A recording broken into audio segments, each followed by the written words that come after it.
Stephen, congratulations. Where to start? An absolute thriller here at the Winter Gardens. How are the emotions after just beating yourself up, winning, losing it at one point? Just sum it all up for us. Yeah, no, I started off, I felt really good. Niels started finding his feet, and in the back of my mind I thought it's his debut, try and put as much pressure on him as I could, and listen, he's a fantastic player. I've played him a few times. I knew the record, I knew how good it was, but listen, the match play stage is so different, and yeah, I had to dig really deep to be able to get through that.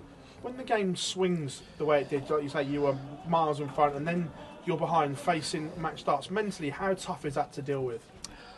That's where the hypnotism comes into play, that's where everything comes into play. Never ever give in, but you stood behind the stage, yeah, head in hands, wishing your opponent to miss, but thankfully, yeah, I was able to come back to the board, and yeah, I can't remember the finish, the ton plus finish, that 118. Yeah, the 118, got your number.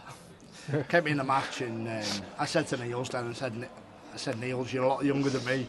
You've had a lot more years on this big stage, and I promise you will have success on this stage, because I know how good Niels is. He's a family man like me. He's a fantastic player, and yeah, I feel a bit gutted for him, but at the end of the day, I've probably got 10 years left. He's probably got 30 years left in the sport. So yeah, thankfully I'm over the line. You don't give too much away on stage normally. We saw some massive celebrations from you, and especially the one that the I'm still here. What was that? Because that was quite a message in that point of the game.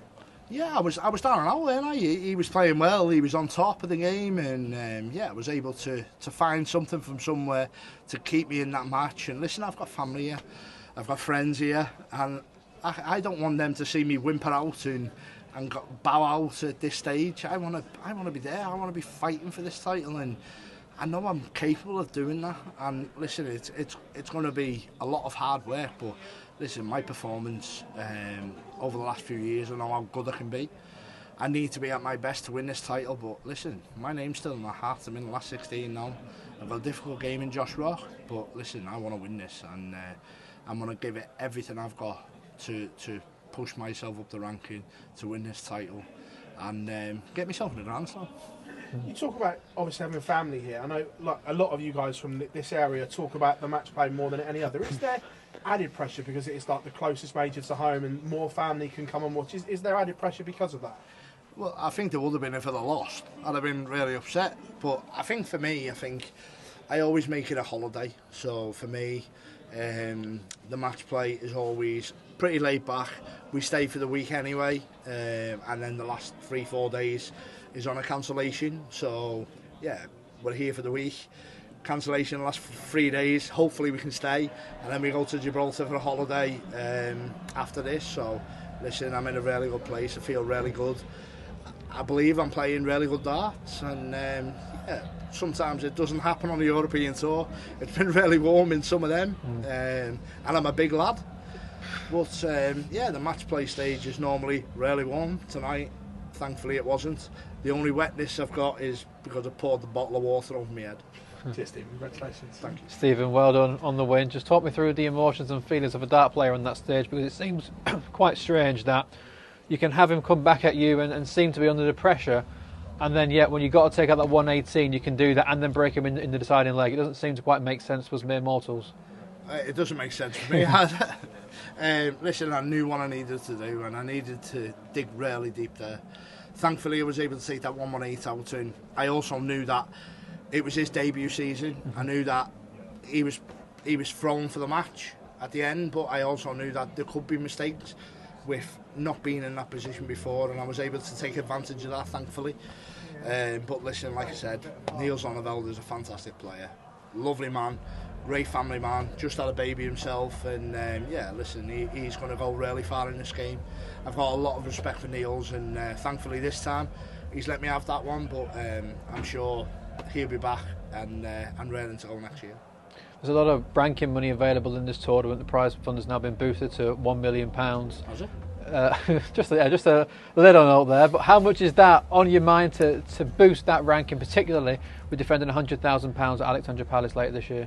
Well, thanks for putting that in. If you win the tournament, it's fine. Yeah. You win double that.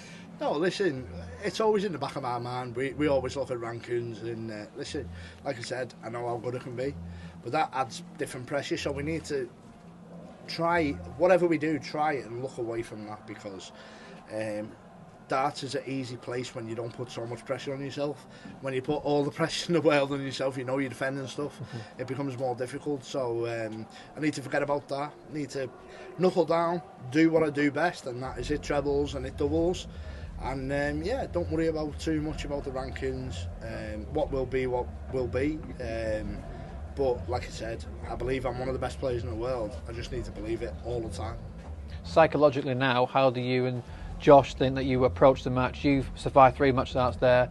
Josh didn't play his best, admittedly, but was relatively comfortable against Luke Woodhouse 10-4. Yeah, like I said, Josh is a fantastic player. We've got so much respect for each other. We're really good friends. But when it comes to Tuesday night, we're going to want to rip each other's head off. That's what it's about. And listen, I'm a really good friend of his, but I want to win this title. I know what I need to do. I need to hit me trebles. I need to hit me doubles. And I need to stop Josh doing that. And listen, if I play some really good legs, I'm going to stop him doing that. And that's the plan. Thanks, Stephen. Well done today. Thank you. Well done, Stephen. You talked about sort of trying to forget the rankings and everything that those extra. You're not going to let me, are you? But they're everywhere now, aren't they? Well, they are. Yeah, you bloody idiot. How do you forget about it? No, like I said, sometimes you can't. And listen, it's for mere mortals, it's so important to try and forget it. I've got so much stuff going on in my head at the moment. I've got the book coming out, I've got my YouTube, and I'm trying to be a professional and successful dart player. And yeah, thankfully, I'm able to forget about the rankings at the moment. I don't really think about it as much as you guys probably do. But listen, I know at the end of the day, over the last few years, I've been one of the best players in the world. And I know for the fact, next few years, I need to keep doing what I've done to keep myself. Listen, I want to be back in the Premier League. I want to be in the biggest tournaments in the world. But I'm under no illusion that I need to improve, and I'm going to keep trying. Has there been a point at all where things like the book and the YouTube have taken over too much time, do you think? Or? What did you say?